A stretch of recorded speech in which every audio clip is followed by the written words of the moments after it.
उच्चारण। और पितरों को एक ब्याई जिसका नाम है स्वधा, इसलिए पंडित जी जब पितरों को तर्पण आदि देते हैं तो स्वधा का उच्चारण करते हैं। तस्मै सुधा नमः, तस्मै सुधा नमः, तस्मै सुधा नमः, इदं सतिलं गंगा जलम, तस्मै सुधा नमः। 15 हो गई ना। अब एक बच्ची नाम है सती, जिसका भगवान शंकर से विवाह हुआ। सुखदेव जी ने कहा परीक्षित इसका वंश आगे नहीं चला क्योंकि इसने अपने पिता के ही यज्ञ में अपने प्राणों की आहुति दे दी। राजा परीक्षित ने कहा कि महाराज गुरुदेव, इस कथा को थोड़ा विस्तार से बता दीजिए कि एक लाडली कन्या ने क्यों अपने पिता के यहाँ देह त्याग किया। तो फिर बताया कि दक्ष प्रजापति की कन्या सती भगवान शंकर से प्रेम करती है। दक्ष नहीं चाहता कि नंग धड़ंग रहने वाले भोले बाबा के साथ ब्याह कराऊं, लेकिन ब्रह्मा जी के कहने पर ब्याह करा दिया है। एक बार दक्ष प्रजापति ने प्रयागराज में बहुत बड़ा यज्ञ करवाया, सभी देवी देवताओं को बुलाया। भगवान शंकर से भी रिश्तेदारी है, दामाद लगते हैं, तो बेमन से उनको भी बुलाया, वो भी वहाँ गए हुए थे। और दक्ष जैसे ही पांडाल में प्रवेश करता है तो सभी देवी देवता दक्ष के सम्मान में खड़े हो गए, क्योंकि ये प्रजापतियों के अध्यक्ष हैं। ब्रह्मा विष्णु महेश 3 खड़े नहीं थे, तो ब्रह्मा जी खड़े नहीं हुए तो दक्ष को क्रोध नहीं आया, क्योंकि ब्रह्मा जी दक्ष के पिता हैं, बेटे को देखकर बाप थोड़ी खड़ा होगा। नारायण भी बैठे हुए थे, नारायण को देखकर भी क्रोध नहीं आया, क्योंकि तो ब्रह्मा के भी बाप हैं, दादा थोड़ी खड़ा होगा वो देखकर।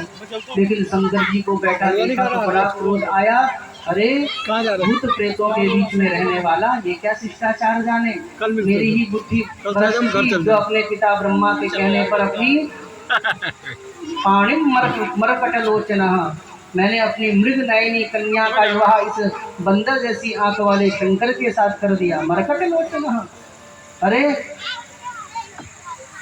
भूत प्रेत गणेरवृतः, हमेशा भूत प्रेतों के बीच में रहने वाला नंग धड़ंग, कितना अमंगल इसका स्वरूप है। इससे मैं शिष्टाचार की अपेक्षा कर भी कैसे सकता हूँ। भगवान शंकर को लोग सुनाते हैं रुद्राष्टकम, इसने सुनाया निंदाष्टकम।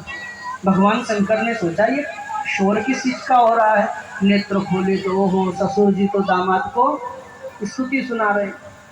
तब शंकर जी मौन रहे, लेकिन जो शंकर जी के गण थे उनसे भगवान शंकर का अपमान सहन नहीं हुआ।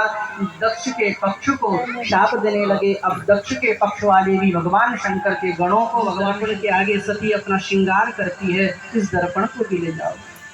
नंदी ने रुंधे गले से कहा, बोले बाबा आप तो सती की समस्त सामग्रियों को इस प्रकार से भेज रहे हैं जैसे भवानी पुनः कैलाश में आएगी नहीं। तब भगवान शंकर ने सती का भविष्य नंदी को बताया और रोते हुए नंदी अपने ऊपर आरूढ़ करके सती को लेकर गई है। सती अपने भविष्य से अपरिचित है, वो तो बड़ी प्रसन्न है, मैं तो मायके जा रही हूँ, और पहुँच गई है हरिद्वार। माँ प्यार से मिली और सती ने माँ से पूछा, माँ क्या हो गया, हमें नहीं बुलाया पिताजी ने। और माँ को बहुत दुख था, कहने लगी चलो कोई अपराध हो गया होगा, पिता से क्षमा याचना मांग लूंगी। दौड़ती हुई पांडाल की तरफ गई तो जो दक्ष सती से बड़ा स्नेह प्रेम करते थे, इन्होंने मुंह मोड़ लिया है, मुंह मोड़ लिया और